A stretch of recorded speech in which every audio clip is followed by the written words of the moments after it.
નમસ્કાર દર્શક મિત્રો, આપ નિહાળી રહ્યા છો N24 ગુજરાતી। તો નજર કરીશું આજના મહત્વના સમાચાર પર। છોટાઉદેપુર જિલ્લાના બોડેલી પોલીસને દારૂની હેરાફેરી સામે મોટી સફળતા મળી છે। પોલીસે ભારતીય બનાવટના વિદેશી દારૂનો જથ્થો ઝડપી પાડી કુલ 10.72 લાખથી વધુનો મુદ્દામાલ કબજે કર્યો છે।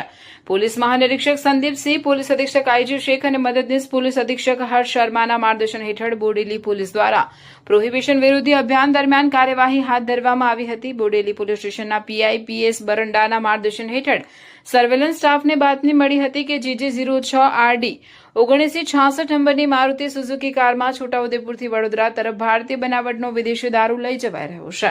બાતમીના આધારે જાખરપુરા નર્મદા મેઇન કેનાલ પાસે વોચ ગોઠવી પોલીસે કારને રોકી તપાસ કરતા 932 બોટલ અને ટીન બિયર સહિત વિવિધ બ્રાન્ડનો દારૂ મળી આવ્યો।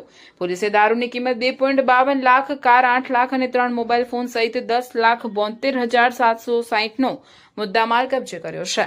આ કેસમાં વડોદરાના પાર્થ ભૂપેન્દ્રભાઈ શાહ અને નરેશભાઈ કમલસિંહભાઈ ચૌહાણની ધરપકડ કરી તેમની સામે પ્રોહિબિશન અધિનિયમ હેઠળ ગુનો નોંધી વધુ તપાસ હાથ ધરવામાં આવી છે।